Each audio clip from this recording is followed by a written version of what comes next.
Heyo, and what is up, gang? Thank you for checking out Sledgehammer TV. Today, the 2019 Elimination Chamber is bringing us further down the road to WrestleMania 35, and it just might be the laziest and most uneventful and most just ridiculously booked pay-per-view the WWE has given to us in quite some time, and we are going to talk about it right here and right now. My name is Nick Nightmare, and you are watching the Sledgehammer Wrestling Show's Elimination Chamber preview and prediction show. Let's do it!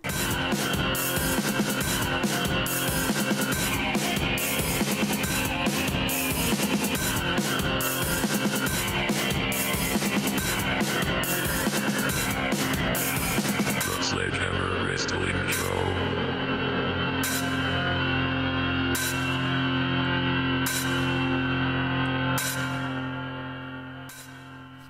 All right, wrestling fans, thank you so much for joining me. The Elimination Chamber has always been one of my favorite events of the year. This is probably the closest I will ever come to actually being inside the sadistic steel structure which was given to us by Eric Bischoff all the way back in 2002. There's been 22 Elimination Chamber matches since then, and we are in for a couple of doozies at this Sunday's Elimination Chamber pay-per-view. The only two matches that were scheduled for this pay-per-view for almost the entirety of the build, which is what makes this one of the laziest jobs by the WWE in recent memory. Half of the card wasn't even put together until on the go-home show. Many of the matches being announced to the public via Twitter or some other social media outlet or WWE.com. Shows you how much they truly just don't really give a shit about this pay-per-view as a whole, especially on the Monday Night Raw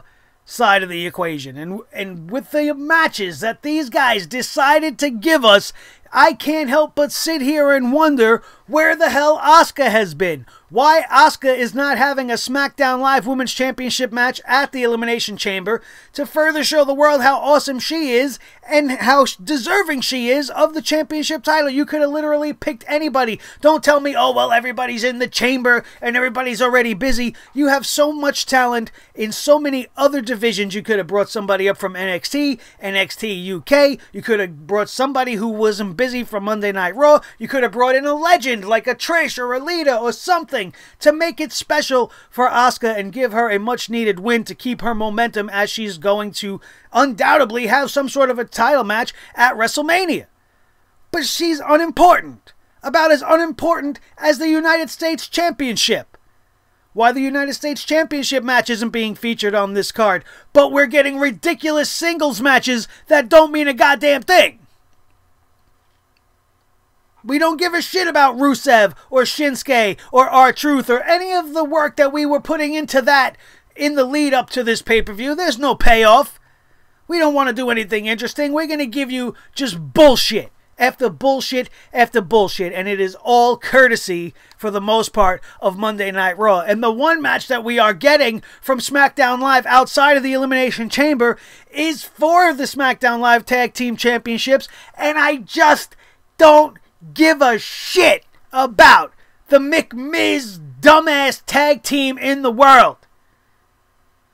Absolute ridiculousness.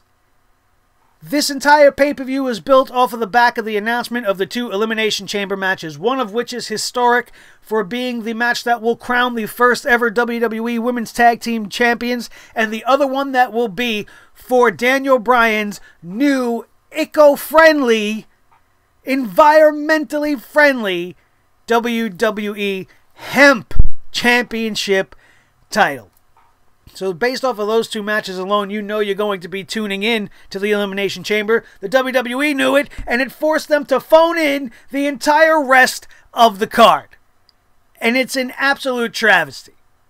The Elimination Chamber should be the last stop on the road to WrestleMania. We still have another useless, ridiculous pay-per-view just so the WWE can say, we're on the fast lane to the road of WrestleMania. And the pay-per-view like the Elimination Chamber is just an afterthought.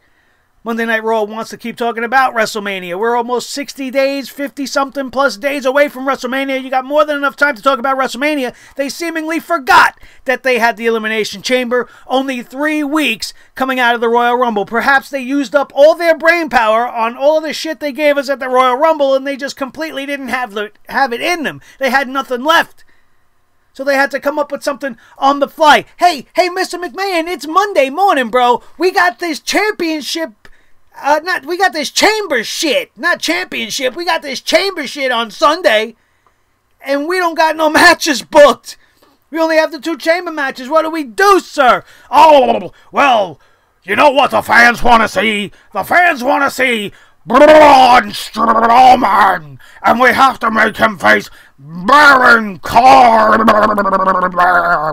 I'm sorry, guys. I don't know what happened to me there. I just turned Vince McMahon into the king of the Naboo from Star Wars The Phantom Menace. And the only real similarity between the WWE and The Phantom Menace is exactly how terrible it has been and the damage that it has done to the legacy of a once great franchise.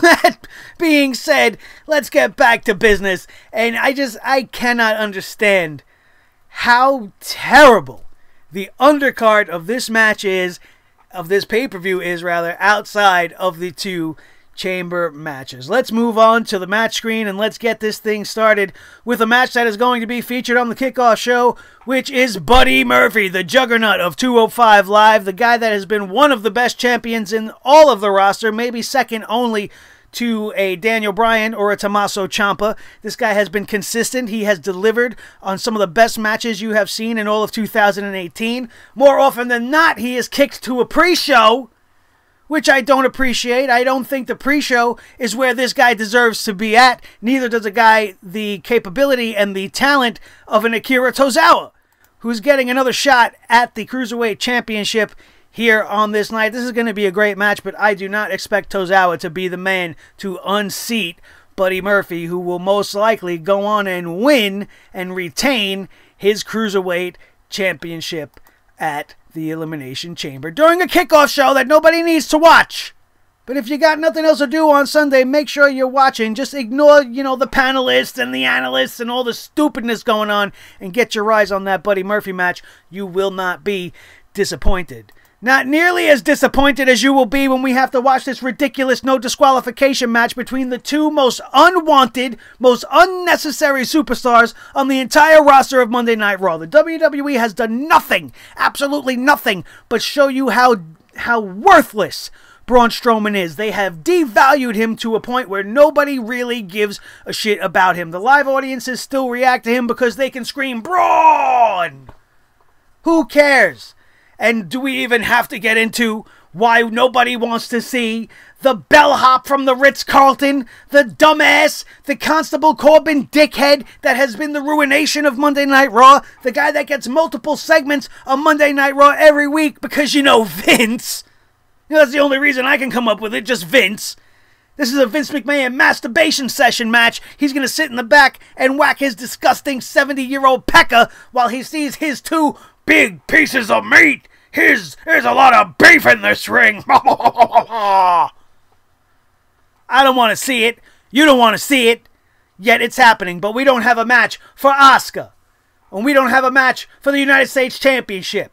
You didn't put the Monday Night Raw Tag Team Championships on the line at the Elimination Chamber. Instead, you gave us that match and the coronation of the Revival finally getting the Tag Team Championships on a random Monday Night Raw go-home show instead of putting it at the pay-per-view so it can have a little bit more specialness, so it can feel a little bit more prestigious and bring more respect, or bring some respect to the Tag Team division. But no, we're getting this fucking garbage. And you're okay with this. I'm certainly not, if you weren't able to get the gist of it. Who cares who wins?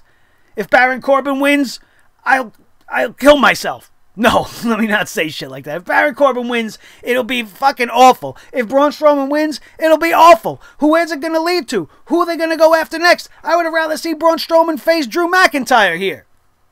At least I wouldn't be absolutely nauseated just by the presence of one of the worst acts in professional wrestling of this modern era.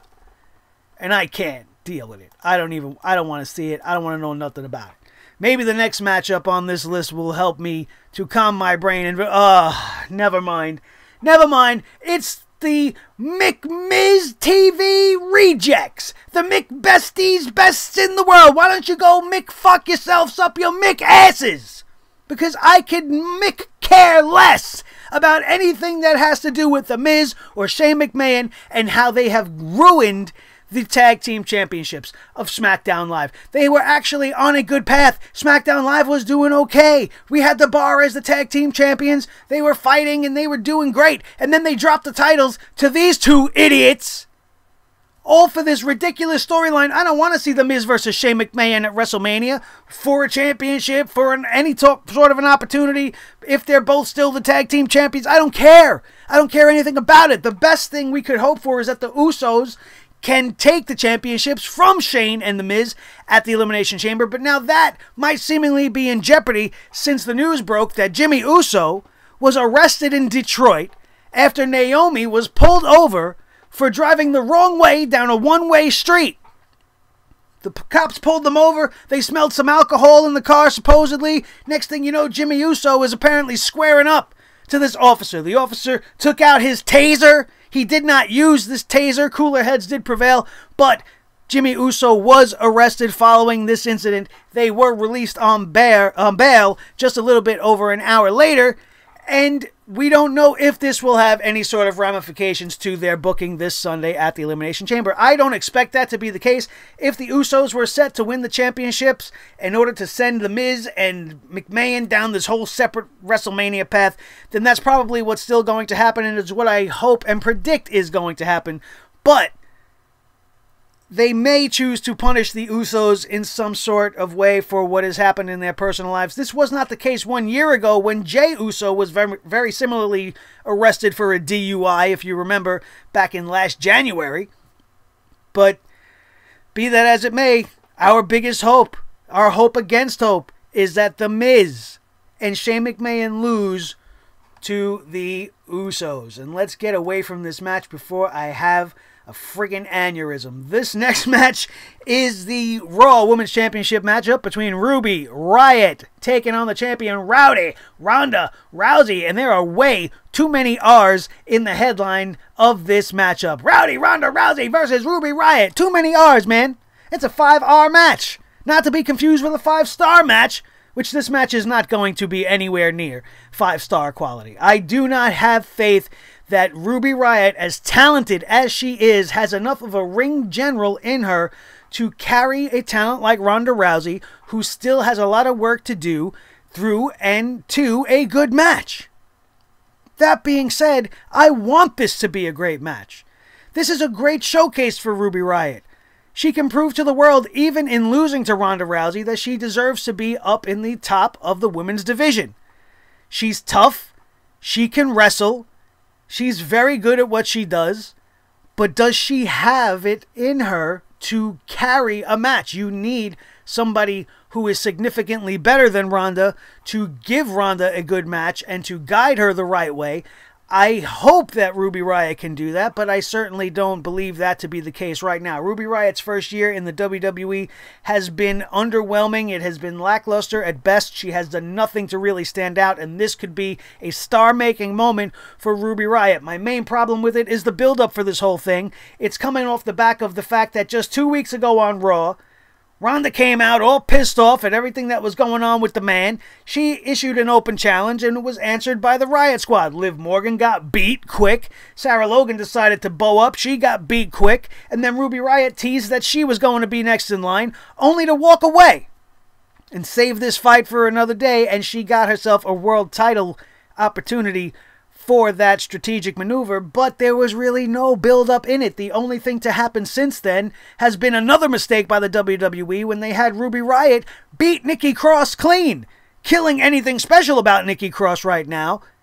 And that, again, was another match that I was looking forward to seeing, and they just threw it together last minute. No story, no care behind it, and just gave it away.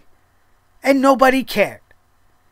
And they still think nobody cares. And if you for 1 minute think that Ronda Rousey is going to lose this thing, then you need to seek professional help. Maybe you should see your doctor. Maybe you got like a something in your brain or on your spine, putting pressure somewhere that's causing you to make bad decisions, and maybe it's bad for your health. Seriously, you guys, maybe you should go get checked out, because nobody in their right mind would think that the WWE is going to sacrifice the work that they've put into the WWE main event for the women right now by putting a bump in the road for Ronda and giving a token championship run for Ruby Riott, which would be for absolutely no reason.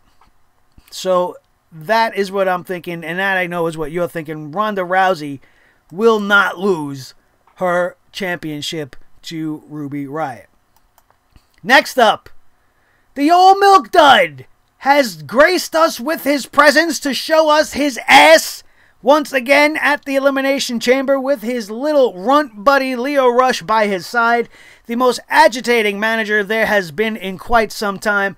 These two guys are disrespecting the lineage of the Intercontinental Championship by having it be defended in a handicap match, which only makes it even more predictable. You have to already know going in that Finn Balor is going to be the one to win this matchup. If Finn Balor is going to be the one to win this matchup, I should say. He's not going to pin Bobby Lashley. He's going to pin Lio Rush, and Bobby Lashley's going to walk around saying, I'm still the almighty milk dud piece of trash champion because nobody beat me. Finn Balor didn't beat me. He beat Lio. I'm still the real and rightful champion. Which, if I know WWE is going to lead them down a road to WrestleMania for the rematch, Bobby Lashley versus Finn Balor, when that's not what anybody wants to see. I'd much rather see Finn Balor be removed from this whole Bobby Lashley nonsense and give us a classic Intercontinental Championship match at WrestleMania, maybe against a guy like a Drew McIntyre, or you bring back a guy like a Dolph Ziggler, give them like maybe a 30-minute Iron Man thing or a 2 out of 3 falls thing, something prestigious. Something to bring importance back to the Intercontinental Championship, and you have it in the hands of a guy that is a workhorse, which is the style of wrestler that the Intercontinental Championship is known for, and it will be just great. And I can't root harder for Finn Balor to win this matchup. My only concern is going to be in the follow-up, and if the WWE will remove Bobby Lashley, but that most likely will not be the case at all. And that is probably one of the worst things about this whole thing, is that no matter who wins, it's probably not going to be the end of it, and it is a program that definitely needs to come to an end. Now, let's talk about the two main events of the evening very, very quickly. The first Elimination Chamber matchup, which is the Women's Tag Team Championship Coronation matchup. All of the teams in this are not very good. Sasha and Bayley are the clear favorites. Everybody knows they're the ones that the fans want to win this thing, but I expect the WWE to swerve us and do something a little differently. My gut says it's going to the Samoans. What the hell did they call themselves? I forget, and I don't even care anymore. It's not worth remembering. I don't want to see Nia Jax and Tamina win this thing. They are only where they are at based off of their bloodline and what's going on with the WWE and the Samoan legacy. I don't care. Vince McMahon loves his Samoans. Not everybody loves all the Samoans, especially these two. They are the worst of the worst. They can't wrestle, they can't cut promos, and nobody wants to see them as much as they're being pushed on WWE TV. I would much rather them, if they wanted to do something different, them give this thing to the Riott Squad and have them establish themselves as a formidable team by winning the championships and then staying champions and defending the titles accordingly throughout the rest of the year. You could say the same thing for the Iconics. I know a lot of people hate the Iconics, but they haven't done anything of note since coming to the main roster. And you may not think that they are deserving of a title reign, but how much heat would it get on the WWE and on the women's tag team division right in the onset if you were to give this thing to a team like the Iconics, instead of going with one of the obvious choices? It may not be your favorite decision, but how much are you going to want to now see somebody come up and beat the Iconics over the next couple of weeks? It would be interesting. It would be different. Do you trust the WWE to do that? No. I expect this thing to go to the Samoan team as much as the rest of you does. As much as I want it to go to Sasha and Bayley, I would even prefer it go to Naomi and Carmella. They were just put together last week on a whim But their whole packaging seems to make sense. The two girls have a very similar style about them. They're happy-go-lucky, dancing kind of girls, and it just kind of works for me, and I think they make a good tag team. So I would rather them give it to even them than give it to the obvious forerunners and favorites if you want to listen to the WWE commentary team and just look at the positioning of them on this picture right front and center. The worst tag team in this whole thing, and that's saying something when the Iconics and Mandy Rose and Sonya Deville are all in this picture. Well, hopefully Sasha and Bayley come out on top, and that's my prediction, although it is a very predictable one for this matchup.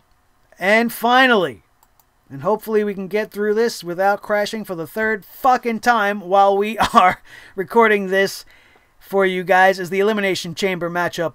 Daniel Bryan defending the WWE Championship against AJ Styles, Kofi Kingston, Jeff Hardy, Randy Orton, and Samoa Joe. Kofi Kingston being added to this matchup due to an injury by Mustafa Ali, and he definitely earned his way in by showing you what he had in him in that gauntlet match. And no, idiots, he did not just win that because it was Black History Month, as some people wanted to say in my comment section, which is the most asinine comment you could make. If you wanted to call out the WWE for anything, you can call them out for the fact that they did not change the script in that matchup and just inserted Kofi Kingston into Mustafa Ali's exact place, as that match was set up to make Mustafa Ali a superstar, give him a tremendous showing, and make him a made man in the WWE amongst some of the biggest superstars, and show that he is absolutely worthy of being there. They just gave the exact same story to a different guy. It has nothing to do with what month or what color or what religion or what style or what hairdo the guy's wearing. They just didn't change the script. Kofi Kingston comes out on top. He definitely looked like he deserved it by the time that match was over, and he's now a heavy favorite going into this thing. He survived a lot, and he's going to be able to go a long way in the Elimination Chamber. But anybody pulling for anybody other than Daniel Bryan to win this thing obviously doesn't really have their head screwed on right, because the WWE, I very, very much doubt, is going to take the title off of Daniel Bryan after he has just rebranded it. He's got this new belt. He's on his way to WrestleMania, and he is going to come out of this Elimination Chamber still our WWE Champion. If you were going to pick anybody else to win this matchup, it may be AJ Styles, setting up for another encounter between AJ and Daniel Bryan at WrestleMania, this time with the dynamic of the new Daniel Bryan and the real AJ Styles. But really, the WWE can choose to go anywhere they want with this thing. Randy Orton could come out on top. They could give another, token championship run to Jeff Hardy. But why would they do that, especially given all of the work they have put in to the new Daniel Bryan? So I do not expect any of that to take place, and I do expect Daniel Bryan to retain the championship and remain our WWE champion leading in to WrestleMania. And that, my friends, is your entire match card for the Elimination Chamber. While I do appreciate the fact that there are only 7 matches on this card, I hate most of the matches that they booked for this thing. Outside of the 2 chamber matches, there's not much for us to really look forward to. And there's, if anything, it's only going to bring more questions than answers. Why isn't Andrade Cien Almas on this card? But we got Braun Strowman and Baron Constable Corbin Dickhead, but we couldn't get another classic between Andrade and Rey Mysterio here. We couldn't get, like I said, a match for R-Truth with the United States Championship. They put so much work into it, and now they just dropped it as if it meant nothing. Why would you do these things? It doesn't make sense to me. This whole card doesn't really make sense. And if you're like me, you're only interested in seeing who's going to end up winning the Women's Tag Team Chamber. It's not going to be a good match. Let's be honest. Come on, let's not sugarcoat things, because that's not what we do here. This women's match is a big setup to fail. There are too many bodies in this thing. Somebody is going to end up getting hurt, especially with Nia Jax in this thing. You have to be worried about everybody that's involved here. I do not see a great match unfolding before your eyes. But by the time it's all said and done, we will have crowned new women's tag team champions. It will be historic for what it is, and hopefully they make the right choice and at least try their best to make it entertaining. The men's match is a whole nother story. You got 6 primetime talents in this cage that have, most of them that have been in this cage before and are going to do everything they can to wrestle that championship away from the new Daniel Bryan in this Elimination Chamber. You cannot discount the fact that Rowan will probably be out there with Daniel Bryan, and there are some heavy, heavy rumors going around that the return of Bray Wyatt is looming, and he may, in fact, play a factor in Daniel Bryan remaining our WWE champion by the time this Elimination Chamber is over. Now, I know Bray Wyatt likes to eat meat. I know he's not really a vegan, but they can write his character to be doing so. This is TV after all, and it would be interesting if the tables had now turned and Bray Wyatt, instead of being the leader of a cult, is now the follower in Daniel Bryan's mission to save the planet. And he will be side by side with his old buddy Rowan, and I think it would make for some interesting TV.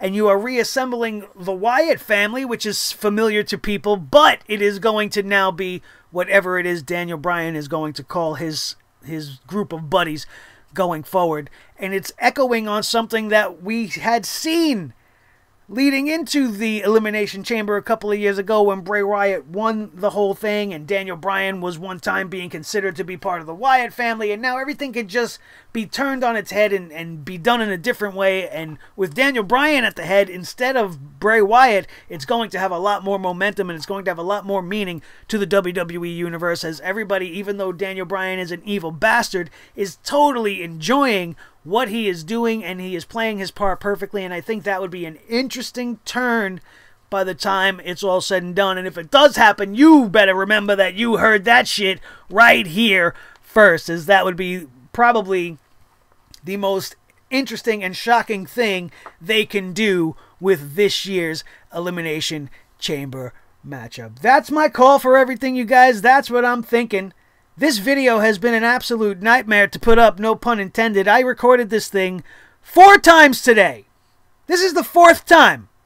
And thank God we got to the end of this thing without this shit crashing. I don't know what the hell was going on with the PC, but every time I got near or towards the end of this program, it would crash and shut down. So we should have had this thing up a couple of hours ago. I apologize to you guys for it being late, and I know you guys really don't mind, as we are set to look forward to, as best we could, this very lackluster Elimination Chamber pay-per-view as a whole, but we will be getting at least one tremendously good Elimination Chamber matchup. Thank you guys so much for joining me for this preview and prediction show for the Elimination Chamber event happening this Sunday on the WWE Network. Make sure you are there to watch it and suffer with me from start to finish, and then make sure you come right back to your favorite YouTube channel when it comes to professional wrestling coverage, which is Sledgehammer TV, right here on YouTube.com, as we bring the hammer down on the evening's events of this Elimination Chamber pay-per-view. My name, ladies and gentlemen, is Nick Nightmare. If you forgot since the beginning, this is my team, Thor the Sledgehammer, the official Sledgehammer of the Sledgehammer Wrestling Show and the Wrestling God of Thunder, his tag team partner and the World Heavyweight Champion of all the microphones in all the world, Mr. Blue, the Snowball Microphone, and the most important member of the team, as always, is each and every one of you loyal Sledgeheads, my brothers and sisters in the Sledgehammer family, who know that when you want your wrestling coverage bullshit-free, Sledgehammer TV is the place to be. We continue our march to 2,000 subscribers, and I want to thank everybody that has come along for the ride this weekend. Make sure, if you are not officially subscribed, do not forget to subscribe to this channel so that you don't miss a thing every time we drop an awesome video just like this one. If you enjoyed any part of today's show, if I made you nod your head, if I made you go, if I made you laugh, if I made you angry, if I made you hate my face, if whatever reason I brought out any sort of emotion in you, and it brought you some sort of a joyous feeling, hit that fucking thumbs up right now. Let's get this preview and predictions video to 100 likes as quick as we can, and get yourselves ready for the review and results show that are coming at you guys this Sunday, where we can do the same thing over again. Don't forget to infect the nation with your love of Sledgehammer TV by sharing this video all over social media, everywhere you can, with each and every one of your wrestling buddies all over the wrestling world, especially if they are looking forward to, in some aspect, this weekend's Elimination Chamber, so they know where to go to get their hammering on. And I want to hear your guys' hammerings every single time we put up a video. All I want is to see what you guys have to think. By the end of it, make sure you light up that comment section like you guys love to do, and I look forward to seeing what everybody has to say. Who do you think is going to win some of these matchups at the Elimination Chamber, and what do you think we are going to be in store for on the road to WrestleMania? And as always, guys, before we close up shop, this show is brought to you by Audible. Audible has over 180,000 books that will speak to you for your listening pleasure, since you don't want to dirty your fingers by turning pages or burn out your eyeballs by looking at words on a screen or looking at words on paper. You could use your earballs, and they allow you to do so by getting one free audiobook. Sign up for that 30-day free trial. Everything is free, free, free. Don't cost you anything. Go to audibletrial.com/sledgehammertv right now. Pick one free book. Cancel your trial if you want to before the 30 days is up, and still keep that book for free for your whole entire life to listen to whenever the hell you see fit. If you already are a member of Audible, you know how awesome the service is, and maybe you want to extend this deal to some friends and family. Give out the link for Sledgehammer TV's exclusive deal to anybody you love, anybody you want to join you guys on your Audible quests. If you have already subscribed, like I said, feel free, man. Make up little cards for it. Give it out. Give it to your mom, your dad, your sister, your brother, your friends at school, your friends at work. Say, hey, man, check out this awesome fucking show that I listen to, since you're a wrestling fan. And you can become a Sledgehead too. And by the way, as a thank you, you can get a free fucking book from Audible, man. All you gotta do is go to audibletrial.com/sledgehammertv. Get that fucking free book, man. I would do it. Free is for me. I love free. You should love free too. audibletrial.com/sledgehammertv right now. Get a free book. Listen to it all you want, and give it out to your friends. Let them get free books, and we can maybe start a book club. The Sledgehammer Audible Book Club. Let's do it. I can't say it, but we could do it.